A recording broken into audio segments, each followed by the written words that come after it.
everyone another minute to join, and then we'll get started.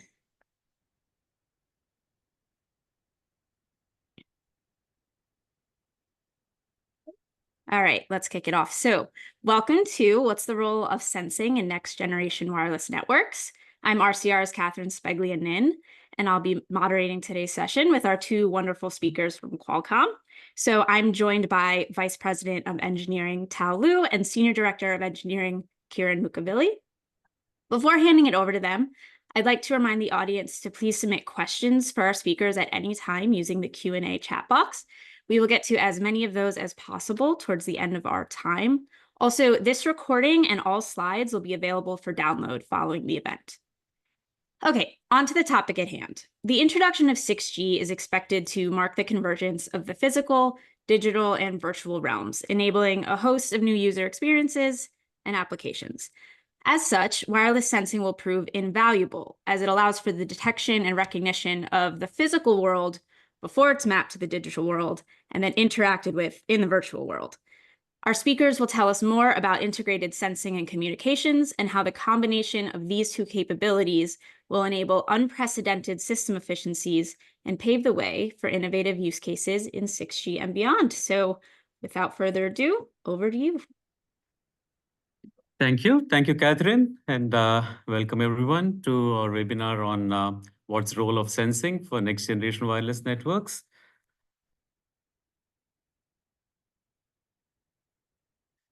I'm Kiran Mukavili. As Catherine introduced, I'm a Senior Director of Engineering at Qualcomm Technologies, and joined here by my colleague, Dr. Tao Luo, who's the Vice President of Engineering in Qualcomm Technologies. It's our pleasure to share our views on wireless sensing with you all today. So today's agenda will comprise of four main topics. We'll start off with why sensing is so exciting now, what kind of applications it's going to enable, new use cases that are coming up, and more importantly, business opportunities that it creates for everyone. And then we'll look at how integrating sensing with communications can bring in some new efficiencies and the new use cases that we talk about, how they can be supported much more efficiently. And then we'll talk about how sensing and communications in an integrated fashion is going to be integral to 6G, and the work that we're doing currently on 5G Advanced is going to pave the way for the ISAC to be a part of 6G. And finally, we'll show you some of the exciting work that's going on here at Qualcomm, even as we're preparing the future of 6G for integrated sensing and communications. Finally, we'll have some time for questions, as Catherine mentioned. So with that platform, let's get started here. So the first topic that we're going to cover here is sensing and why sensing is so exciting and what kind of new opportunities it brings for all of us to take a look at. So when we talk of sensors, it's very clear that the sensors economy is experiencing rapid growth, and we get to see sensors in so many use cases across various industries. For example, if you look at consumer electronics, we have smartphones and they're filled with sensors. For instance, we have sensors like accelerometers, gyroscopes, ambient light sensors, and they bring in different functionalities to our smartphones, which we almost take for granted at this point. Similarly, if you look at our smart home devices, we have sensors in our smart thermostat, security systems, and so on and so forth. And then automotive, yet another example where a lot of sensors are packed into our cars these days, as we look at lidars and radars and cameras, which help us with our adaptive cruise, lane control, lane keeping assistance, and so on and so forth. And even electric vehicles, if you look at battery management systems, they rely on temperature and voltage sensors to keep them safe. Industrial, especially with automation and environmental monitoring, again, a lot of sensors that come together to make the operation seamless and full of safety. Finally, healthcare, we have wearable sensors, devices like smartwatches and fitness trackers, which which help us track vital signs, activity levels, remote patient monitoring. So a whole lot of use cases that are getting enabled by the sensors economy. So, and if you're interested in some numbers, the kind of market that we're looking at right now is it's projected to be about a $300 billion market by the end of the decade. and it's growing at almost 9% CAGR year over year for the next 4 to 5 years. So this is the setting under which we are looking at sensors. But then as we look forward, there is a new modality that's getting added to the entire notion of sensing and the sensors that we just talked about. And this is what we call wireless sensing. And what we are doing here is we are utilizing the radio frequency signals from a wireless system to gain insights into the environment. So the important thing to note here is the object that we are trying to sense does not contain any active electronics, or it's not even part of the overall communication setup that we may have. So we're just using our RF signals to figure out what's happening around us. And you'll see how this is possible and what kind of use cases can be made possible with this kind of a technology. And as a quick example, so here's a listing of some of the use cases that you can already start to imagine and identify with this new modality that we're talking about. For example, we can start talking about presence detection and recognition of people, of objects, motion and gesture recognition, activity monitoring, environmental monitoring. And some of these are already mapped to radio. For instance, you may have radars and lidars, and now you can start thinking about using some of the communication systems to be able to do these use cases. So again, there's a whole listing of use cases that are possible. And wireless also makes it interesting because on one hand, what we'll show is it is possible to do sensing with wireless and enable some of those use cases that we just talked about. But then on the other hand, if you just think about how wireless is ever pervasive in terms of the network infrastructure, which is pretty much present everywhere because the coverage is expected to be ubiquitous. And then the cost effectiveness that comes in just from the scale of the wireless devices that we have, and just starting with the smartphones, and now you'll find wireless connectivity attached to pretty much any device that you can think of in any kind of a form factor. And then the scalability and flexibility in terms of how easily you can add devices or modify devices, modify functionality. And then finally, the real-time data aspect of this, where because of the communication link that's present, you can sense in a continuous fashion, and the sensing that's happening can be relayed and communicated, and then you can take action on that. So all of this brings massive scale and a broad reach. And this is where wireless sensing can add a lot of capacity to the overall sensor economy that we just talked about. And then wireless sensing, in addition to bringing in the functionality, it's also very flexible in terms of its operations. So when we talk about sensing with wireless, there are different configurations that are possible. For instance, you could have monostatic sensing, which is on the network side only or on the device side only. And what we mean by this is you have a transmitter and a receiver that's typically involved in sensing. And both of them can be co-located when you do monostatic, or they could actually be in different locations, and that's when we say it's bistatic. And again, this can be a network only or a device only, where you could have one network node transmitting, another network node receiving, and then using this transmission reception, you can figure out what's happening around in the environment. In this example, you see a human in between. That means you're trying to look for the presence or an activity with a human there. And similarly, you could also have multi-static, where you could have multiple transmitters and receivers all coming together. And any one of these configurations is possible. And some of these may be needed just depending on the use case and the deployment scenario that we're looking at. And we'll get into some of these details as we go along. And then the use cases, but more importantly, the corresponding industries that can be enabled. So here's again a quick listing. So you can think of drone detection, tracking, automotive detection, or immersive XR, where you put on your XR glasses and then you need to be able to do your gesture recognition if you want to control your applications, or you need to find out what's happening in the room. So you can do an environmental sensing of what else is happening in the room, any objects that you may run into, and so on and so forth, or AGV tracking in industry setting, digital twins, sense the environment, and then map it to a digital world where you can control or manipulate the world. And then pedestrian obstacle monitoring, weather monitoring, health monitoring. So again, a whole lot of use case, and more importantly, industries that could be enabled with wireless sensing as this comes along. And Finally, when you talk about wireless, it's not one technology that we're talking about.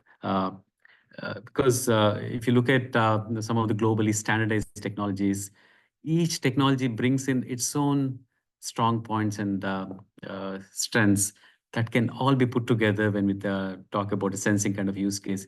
For example, if you look at cellular, and 5G is the most recent example in cellular, it comes in with its large bandwidth and ubiquitous coverage, as we talked about, and that can be very beneficial when we talk about sensing. And one other thing to note is 5G already supports precise positioning, and that in many cases is a starting point when we talk about sensing. Similarly, Wi-Fi, again, for indoor communications, large bandwidth, a lot of good things going on with Wi-Fi, and they can also be brought together as we look at sensing functionality.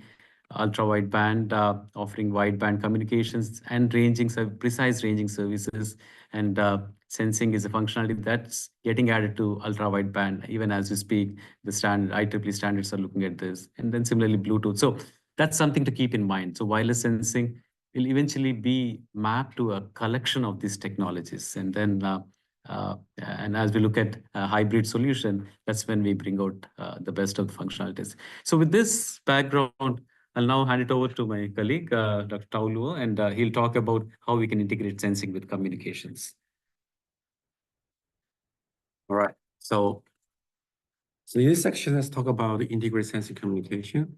How does this drive the new wireless system efficiency and the valuable cellular service? So when we look at next generation wireless system, they can say bring the exciting opportunity beyond the communication. So we have been doing communication for many years.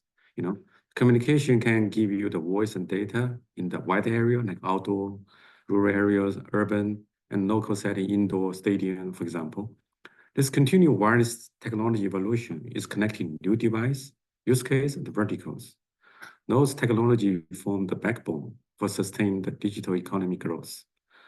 So in the middle, we look at this wireless positioning, which is a value-added service. Use the same infrastructure, base station device, for tracked device, which has active electronic components. So many positioning technology has already been supported by the various global standards, like 5G and RE16. So wireless sensing is one step further, is the next frontier of environmental awareness. So we can detect objects without active electronics. Like, for example, in the urban environments, you have a foliage, you have a building, you have people, you have a car. So many approach and a flexible operation, it can bring the benefit in diverse application. For wireless network owner and operator, they can offer integrated service, possible new revenue stream for the ecosystem. So let's look at how this position is connected to the sensing and vice versa. So positioning, as everybody know, you have a multiple base station. It can be 5G, it can be Wi-Fi. So you have a device here. In this example, the base station is transmit a signal. Based on the received signal, the device is able to determine its position. So on the other side, where the sensing is one more step further. The one we are interested in here is actually the device-free object, the black box here. So the signal is bounced back or reflected by this box. The signal can transmit from the base station or the device. Based on this reflected signal, then we can able to determine the location of the device and also the potential shape of this box here. So even though we're talking about sensing and then the positioning, the underlying the metric to use to determine sensing positioning are very similar. The timing of arrival of multipass and the signal strength, angle of arrival at the device or angle of departure from the base station, and synchronization error play the important role between the base station device, because even 1 nanosecond can create a 30 centimeter error. 10 nanosecond would be 3 meters. So then there's also additional supporting technology in terms of they can combine together to get a better sensing and positioning, including camera, radar, lidar.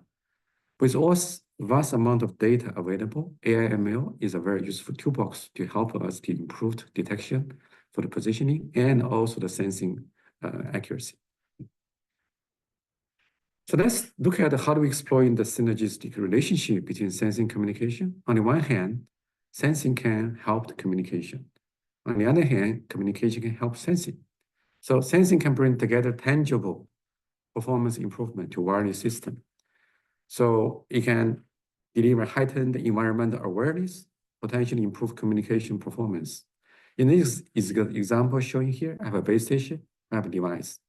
A device typically need to search multiple different beams for both FR1 and FR2, for example.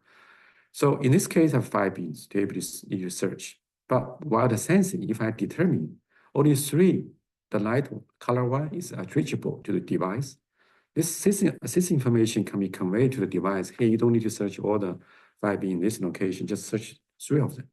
And you can see it saves 40% of the power consumption in this example. On the other hand, the wireless communication can efficiently scale the sensor footprint and use case. So as you know, wireless coverage deploys for wide area communication is nearly ubiquitous, like urban, suburban, indoor, outdoor stadium, the one I mentioned, subway, many different locations. So in addition, just to use this network to connect different sensors, actually wireless sensing can further enrich our understanding environments, for a wide range of use case. Let's look at an example here. So you have a base station, you have a device, there's a pedestrian here, right? While the wireless sensing, I can determine the location of the pedestrian and how he moves. So this can provide safety in general. So as you can see, we try to explore the synergistic relationship between sensing communication, both can help each other. So integrated support for sensing communication, it can bring the new wireless system efficiency. We're talking about 4 different things here: deployment efficiency, spectral efficiency, energy efficiency, and scalability and flexibility. Let's look at the deployments efficiency. So we can use a single system, can support both sensing and the communication. So reuse the same hardware, and also can enable more efficient scaling. For example, if I already deploy base station, the same site location, power, fiber can be shared to be able to support the sensing capabilities. Second one is the spectrum efficiency. If you closely coordinate between spectrum utilized for sensing communication, you don't have to allocate separately, one for sensing from one for communication.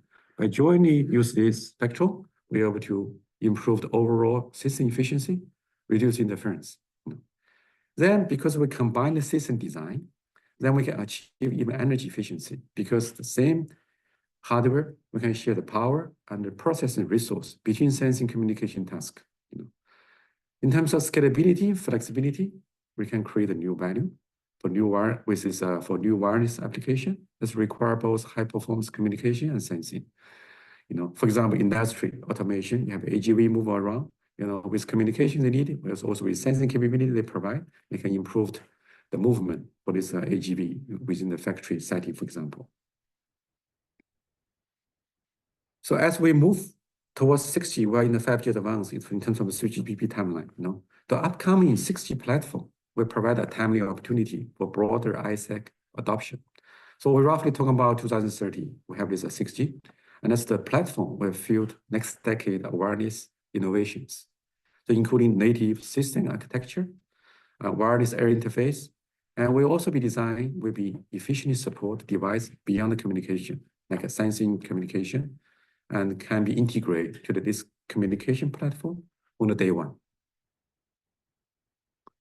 So let's zoom in a specific example, how this wireless sensing can enable efficient creation and sustain the accuracy of digital twin.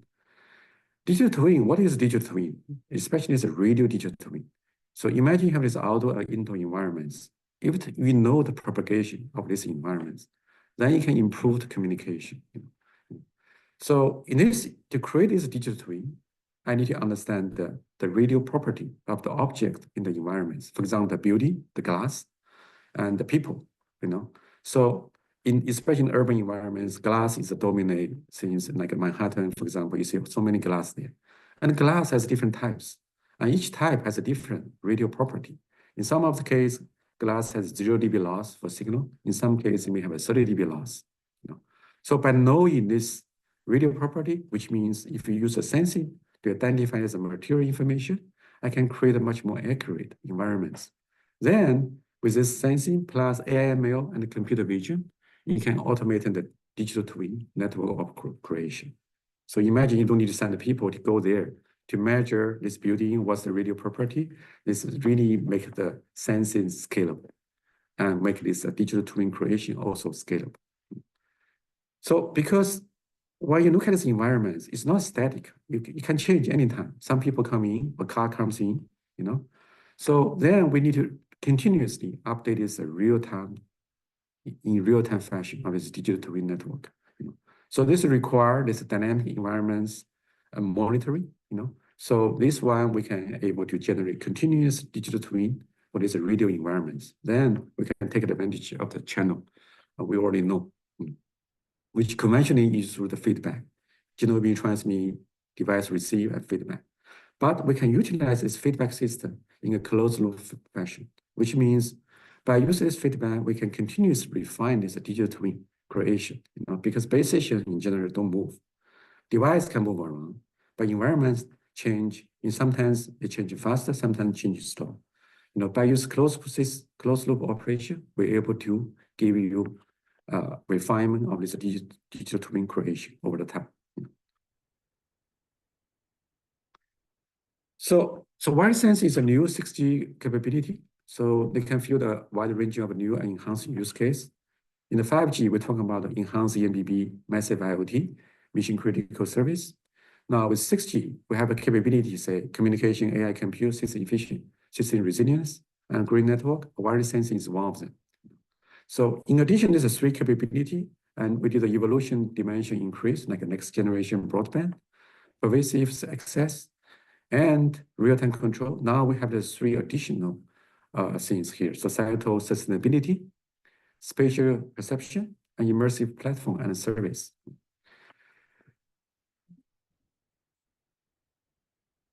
Sorry, I jumped too fast here. So wireless sensing complements all the other envisioned 6G capability we're just talking about in terms of communication, AI, and compute, system resilience, and the green network. Example I gave you earlier, like communication. Sensing can help communication. So can average sensing data, improve the communication service and operation. So like a radio resource management, beam management, mobility management, for example. AI can enhance wireless sensing to adapt to real time to changing environments and requirements. So we can make them more resilient and more efficient. So wireless sensing capability can allow real-time monitoring of the environment's capability, quick detection of potential stress or disruption and changes. And wireless sensing network can share hardware set network resource, the one we discussed earlier, so you can get a green network. So when we look at a spectrum, you know, which spectrum can support ASIC? Our vision is they can support across different bands. Different band has a different properties. For example, in lower band, you have a longer range propagation, you know, you can longer range, but resolution is lower. So when you go to middle band and upper band and the minimum wave band, you can get a better resolution, you know. This applies to both existing 5G band, like FR1, FR2, you know, also for the upcoming 6G band, FR3, and the future sub-terahertz band. So imagine you have this wireless system, you know, you have this base station surrounding the objects. Then you have a spatial resolution, very good spatial resolution and coverage. Because the wider bandwidth and advanced beamforming, you can improve the time resolution and additional spatial resolution. So we're really targeting a wide range of the band for 6G ASIC system design. Yeah. So wireless sensing can unlock the full potential for the sensor economy. So as we mentioned, combined sensing communication can enhance wireless system efficiency and enable new and valuable service. 6G is the next unified wireless platform design from the day one to deliver integrated service, including communication, sensing, and more. So now let me hand over to my colleague for the next section, paving the path to 6G integrated sensing and communications. Thank you, Tom.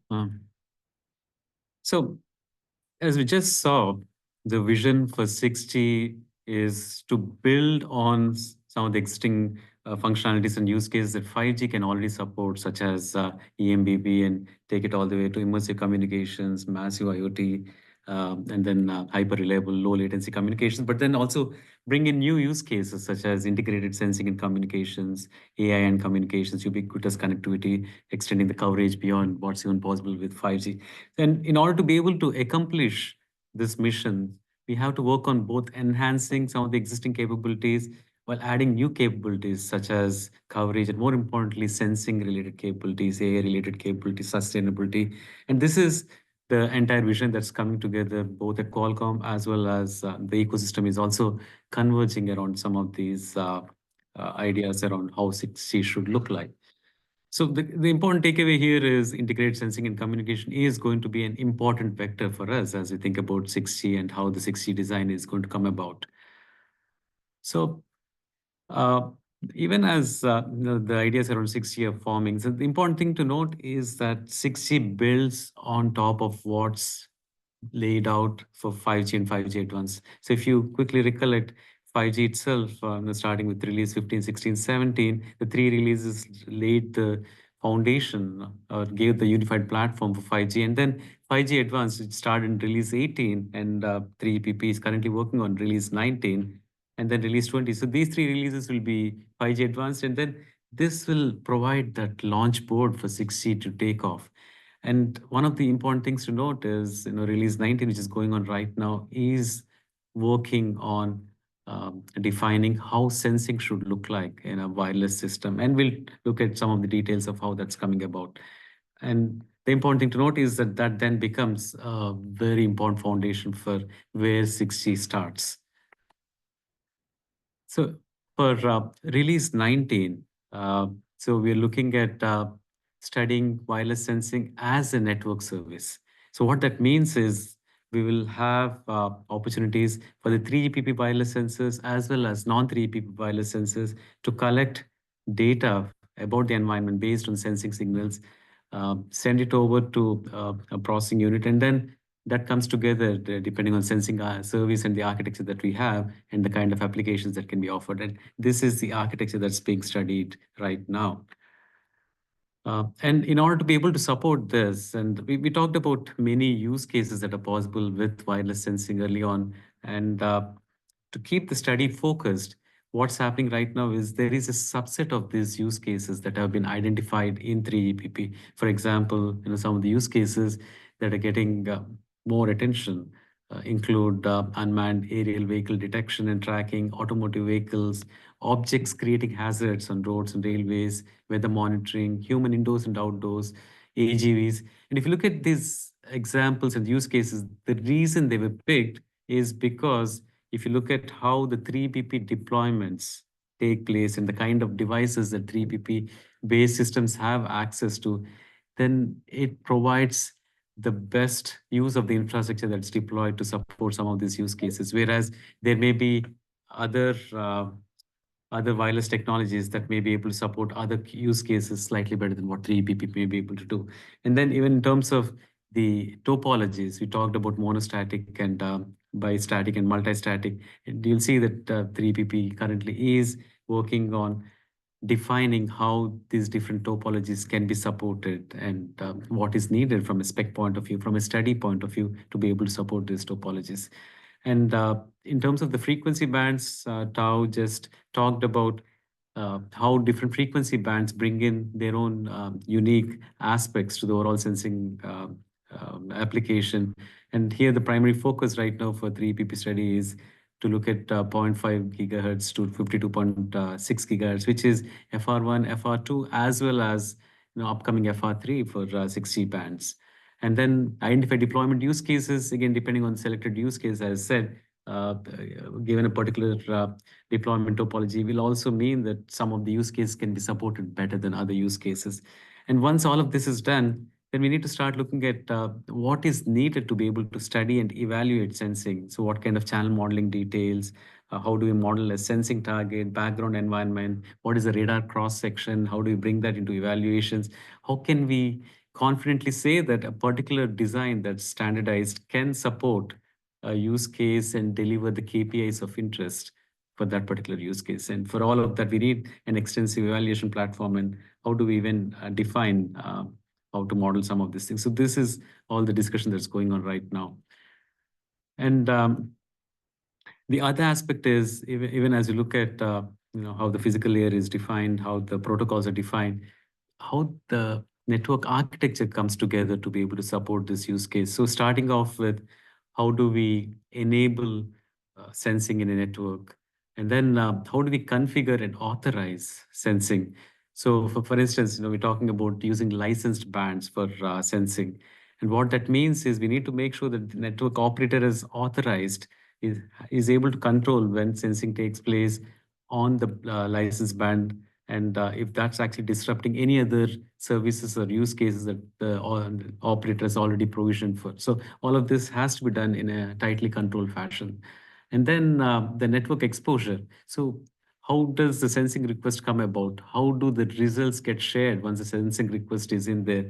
Is it shared with a trusted entity? And is there enough security and privacy built in? Is it encrypted? Is it taking place such that any regulations that are in place are fully complied with? And is the user aware, for instance, that the user is actually being sensed?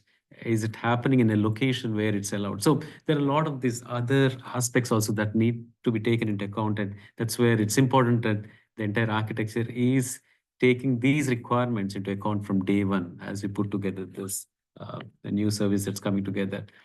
And then traditionally, we've looked at multiple services that got enabled using 3PP, and then each service brings with it its own unique requirements and KPIs.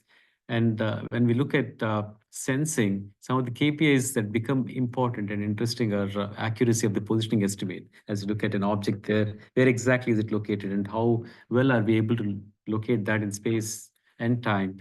And that's where the accuracy of velocity comes in, the confidence level that there is actually an object there, and are we able to say that with 100% confidence? Is it 95% confidence? The shape of the object and the sensing resolution, which also determines how well we're able to define the shape of the object, misdetection probability, and what's the cost of that, false alarm probability. So these are all the new KPIs, which we have not traditionally looked at, just because if you're looking at communication or positioning or some other service, these are not as important as their relevance once we start looking at sensing kind of functionality. So these KPIs are now defined, and certain values are already attached to these KPIs as we look at different use cases. For instance, if you look at gesture recognition, you're probably talking about centimeters level of accuracy or sensing resolution, versus if trying to locate an object that's far out, maybe even 10 meters may be okay in some cases if it's trying to locate an hazard on the street. And examples like that. So where it's not a uniform requirement for all the use cases. And that's the important thing to note here. So with all of this in place, the important thing is that 5G Advanced is setting that platform. It's laying that foundation where the key studies to understand sensing are taking place right now. And once this happens, then we expect that this will be the launch board for 6G integrated sensing and communication to come in and take over from where 5G is going to leave this. So with that, we'll now take a look at some of the work that's happening at Qualcomm and how we are putting together technology demonstrators to show that wireless sensing is possible and can meet some of these KPIs that we're talking about. All right, thanks, Kira.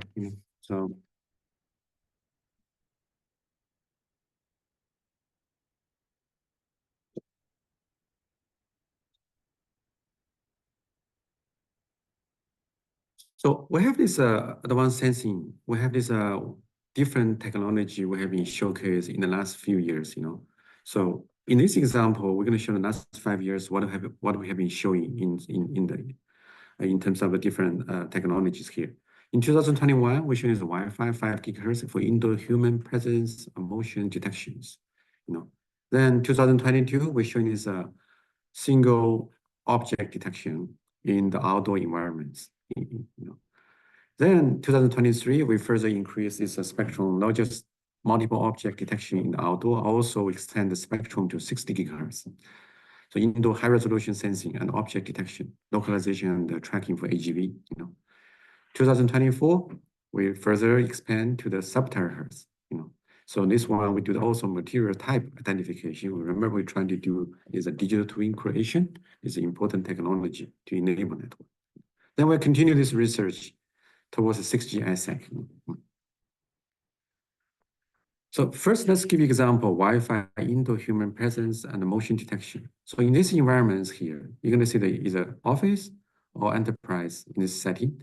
So you have a multiple AP, the blue color showing here, and you have these people moving around, So by using this AP signal transmit signal, the signal is reflected by the people or environments. By using those signals, you can analyze data and determine the location and track these users when he moves around. So this is for Wi-Fi indoor use case. Let's look at this 2022 when we do the millimeter wave outdoor single object detection. So you have a multiple base station. In this one, we do the first time we do the simulation. Then we use the signal from multiple base station to be able to determine the box here. You have this not just the location and also the shape of this box. So this is really just utilize both GNOB and device together, corporate sensing, to be able to determine this object detection. And this object has no device, no electronic device, just purely something like foliage, people in your environments. And 2023, we have this both indoor, outdoor, multi-object detection. So in outdoor, we have a 28 gigahertz testbed. So we have a base station, millimeter base station, FR2 base station, and we have a device. And indoor, we have this AGV tracking uses 60 gigahertz. So AGV is moving around in the factory, and we're able to determine the location and track this AGV when it moves around. So in this 2024, we're showing this high band wireless sensing. So in this case, we have this high resolution wireless sensing for this both monostatic and bistatic wireless sensing in this demonstration. So if I play the video here, you will see here. First, we have a monostatic sensing. You have a base station, you have a device. Based on the signal transmit receive, you will determine rough location of the device. It's monostatic sensing. Then when we bring the base station into the picture, you have a multiple base station, you have a device surrounding the objects, Now with the bistatic sensing, you can see the people holding the phone moving around, able to determine the object sitting in the middle. So this is both monostatic and bistatic sensing. Then we also compare it's 28 gigahertz with 140 gigahertz. What's resolution difference? We can separate out the two different objects in this environments. So in this continue showing the example showing here.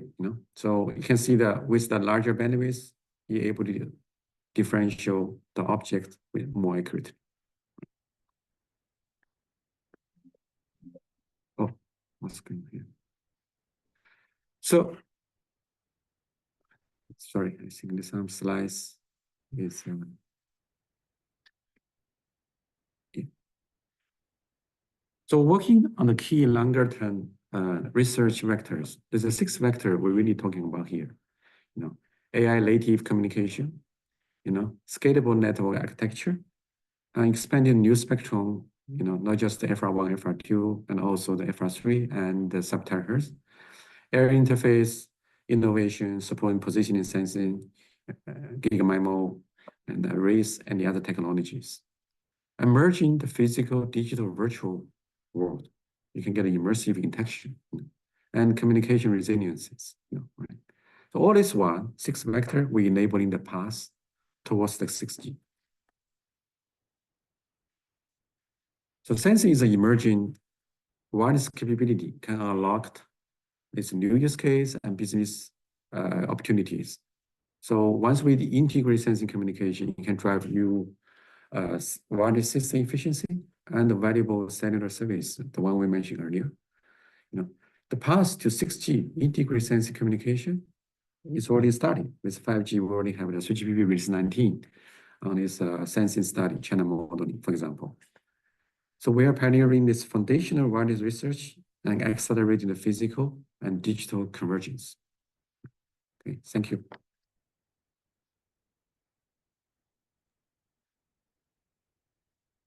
Okay, thank you both so much.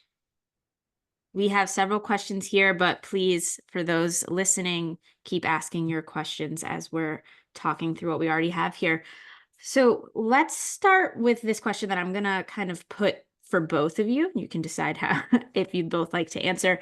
How do you foresee mobile operators monetizing this technology? How would they benefit from it? Yeah, maybe I can go ahead and take that. So as we talked about, I don't know why the captions are coming on here. Okay, it's gone. Yeah. So there is a role for both the devices as well as on the infra side. And anything that happens on the infra side is already a role for the operators, because I said, all of this is taking place on licensed spectrum, which means that the mobile operators have to allow and enable this service. We don't envision this service to just take place in an autonomous fashion for multiple reasons. One is this is spectrum that the mobile operators paid for, but also we want to make sure that this is happening in a way that's controlled and protected.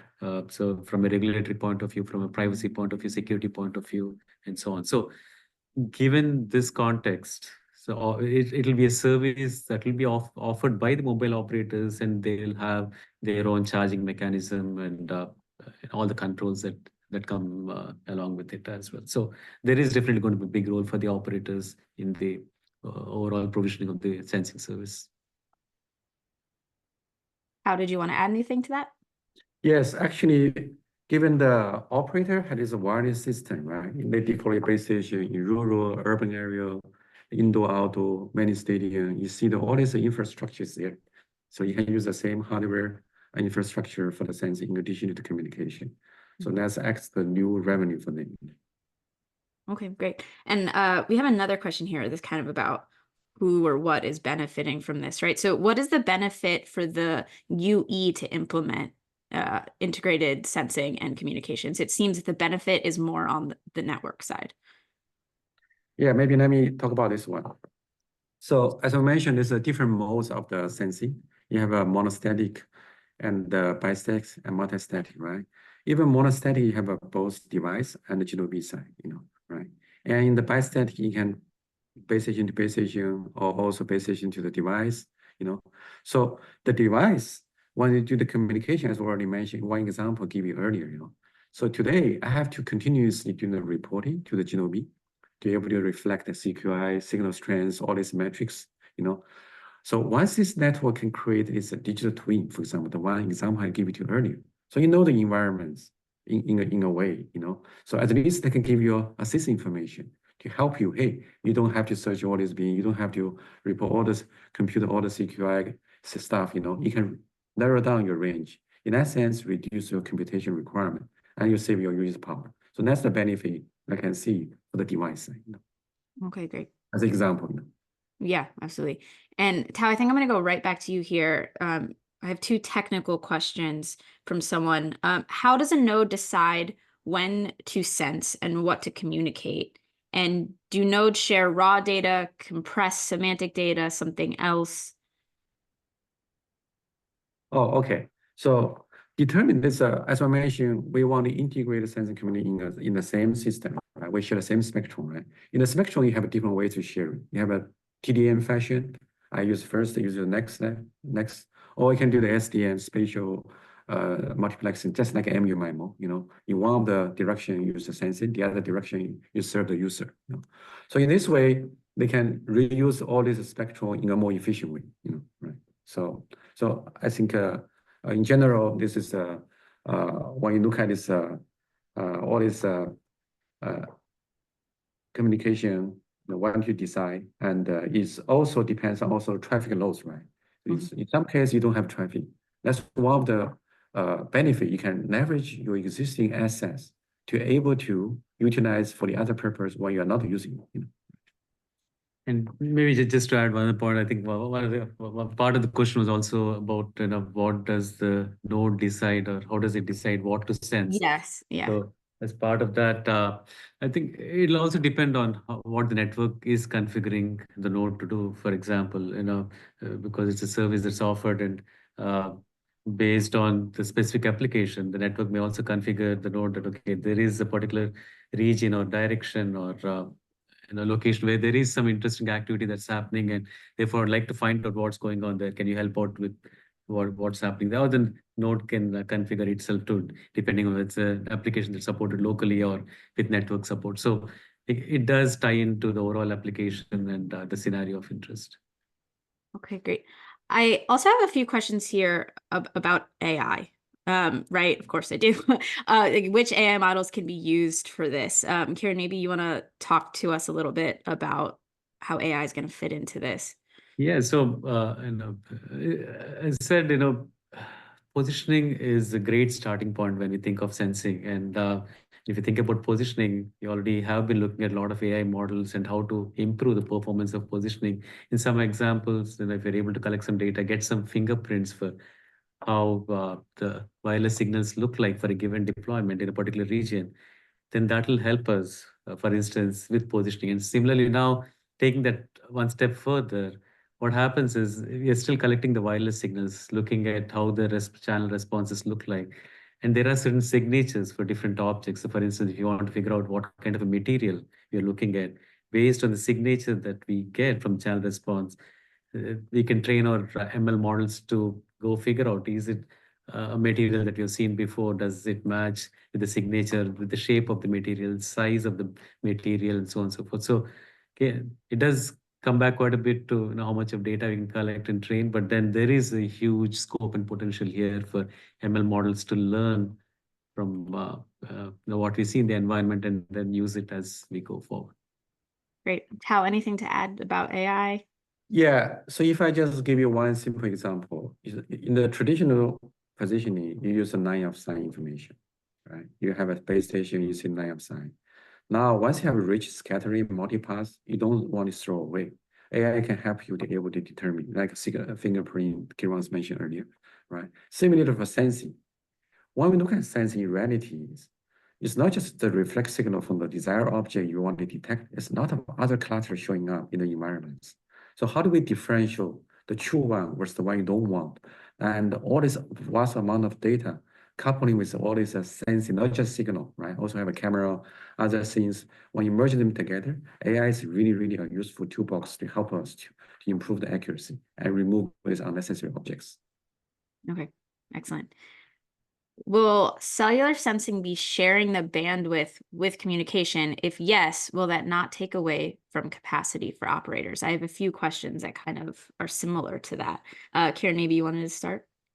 Yeah, sure. Yeah. So when we talked about integrated sensing and communication aspects, so there are multiple things. So there's one is how is it integrated? Integrated, of course, starting with the infrastructure that's deployed, that's being used for both. Then there is the bandwidth, and then Tao talked about different ways in which you can share the bandwidth. It can be TDM fashion, FDM fashion, or even in a spatial division multiplexing fashion. So the question about is it actually taking away bandwidth from communication? So again, depending on which mode we go with, it could be taking away a little bit, but then we do foresee a point where they're both happening simultaneously. But either way, even if it's taking away, we don't expect it to be that much more or in a significant fashion where it's actually going to impact communication. But more importantly, it provides this new service opportunities. And then actually one of the examples that Tao also discussed is where the sensing actually helps enhance communication. So in that sense, it's really not bandwidth that's being given away for sensing, but it's actually bandwidth that's being used to even enhance the overall communication setup that you have. And want to add anything else? Yeah, so if you look at this communication, you typically have a control data, reference signal, all this transmission, right? So even this signal itself can be utilized for sensing. You don't have to separate it. In some case, use a dedicated reference signal for that purpose. You can reuse exactly the same reference signal, just like a reference signal for DMAR, decode, these things. You can use also signal for your sensing purpose. In that sense, you maximize the utilization of the existing signal. In addition, as Kiran we were talking about earlier, is the sensing can help the communication. You actually make it spectrally much more efficient. Plus, additional leverage the same hardware for many, many different use cases. Mm-hmm. Okay.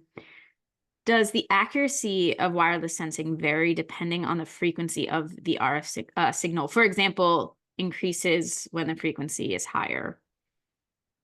Yeah, maybe I can take about this one. That's a good question, So when you go to the frequency going higher, there's many different measurements. We also did a measurement. We know that when you go higher, the number of multipaths get small. Say for the lower band, you may have 10, 20 multipaths. Resolution is pretty low, even though you have a longer range. But once you go to higher bandwidth, the resolution with the number of multipaths get smaller. Then the clutter you create in the environments is smaller. Then it makes it easier to able to determine the object you are interested, And in addition, because it's go to the higher bandwidth, the larger bandwidth available. So your time resolution is good, Then you can improve the resolution. In addition, we already talked about once you go higher band, you can have an advanced beamforming massive array, and this can improve further on the spatial resolution. All this together, once you go to the larger bandwidth, advanced beamforming can make the sensing much more accurate. Great. So this next question is referencing slide 18, and it's asking, how can wireless sensing solve, mitigate jamming issues? Should it solve or mitigate jamming issues? Okay, maybe beam design. Yeah. So this one is two contexts, right? One is you share the spectrum, and the sensing is already being used, in many different cases. You can determine the medium is busy or not. That's for the unlicensed spectrum application. The other application is that if someone is trying to jam your system, right?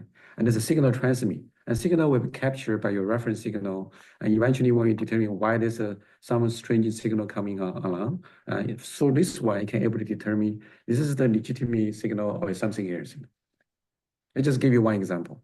Okay, excellent.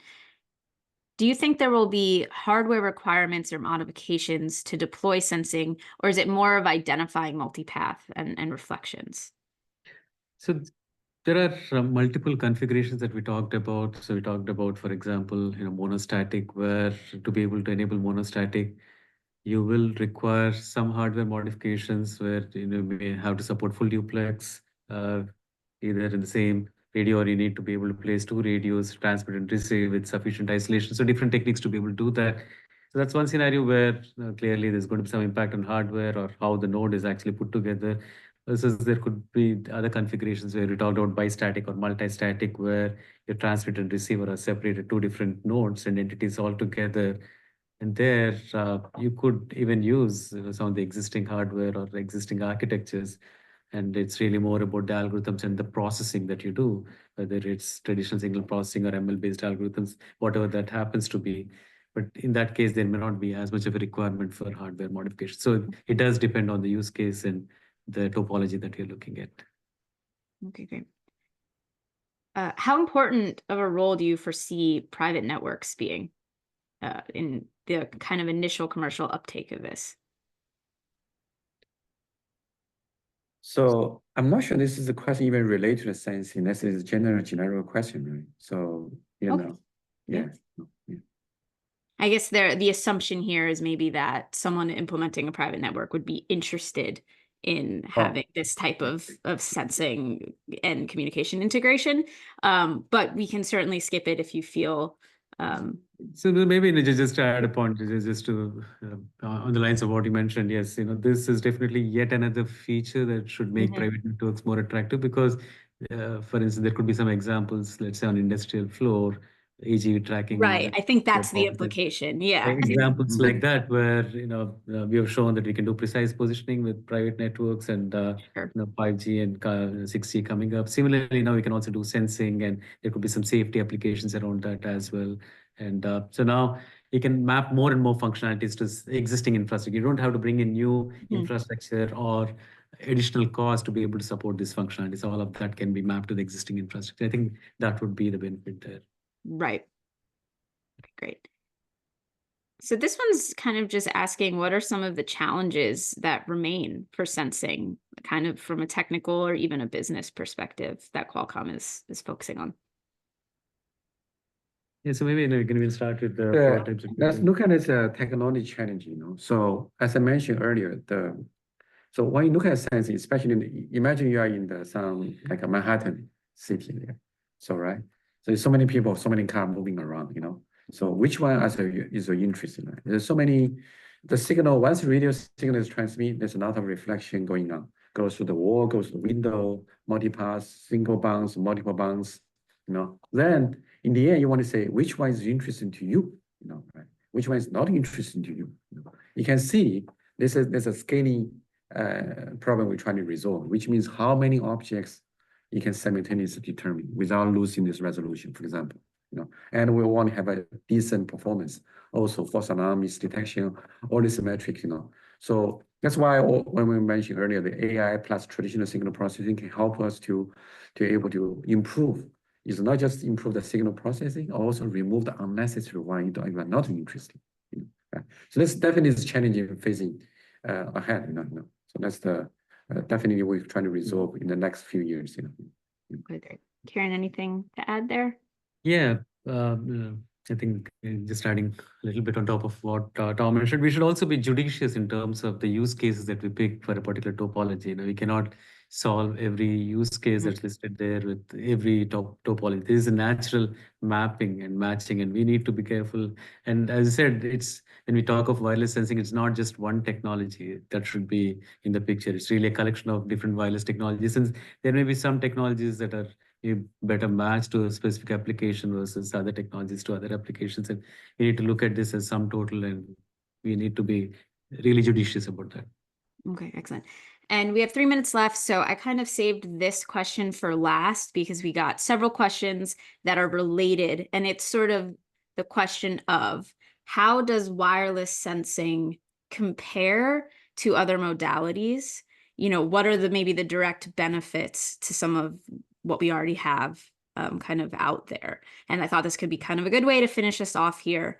Karen, maybe you wanted to start. Sure, yeah. So, if you look at why even talk about wireless sensing, because as we said earlier, we start off with a slide where we said, okay, sensing economy, if you look at that, there are already so many sensors embedded in every single use case in the industry that we can think about. So what is the role for wireless sensing now? So there are two ways to think about this. One is in terms of how economically we can scale, because for every single functionality, if you want to bring in a new sensor, it's a cost adder, it's a power adder, is versus if you already, because all said and done, communication is a given right now. Pretty much every single entity that you can think of, irrespective of its size and shape, is going to get connected.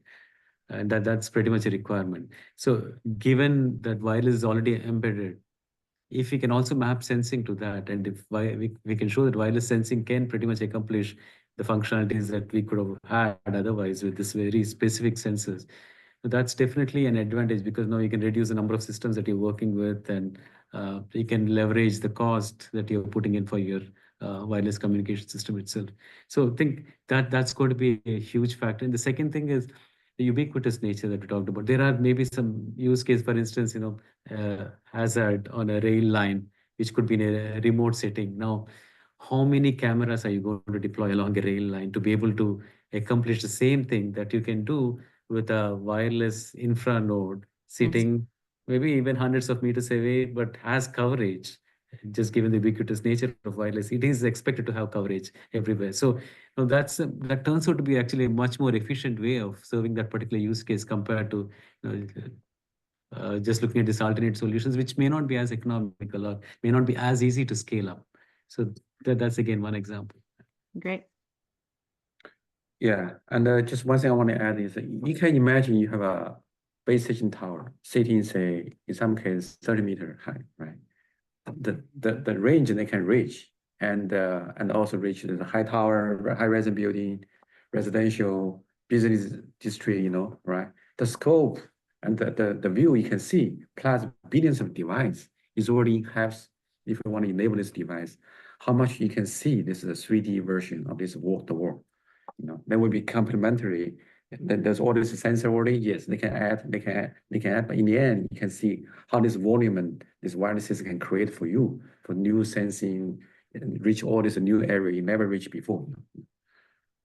In the sky, for example, how do you put a sensor there, for example?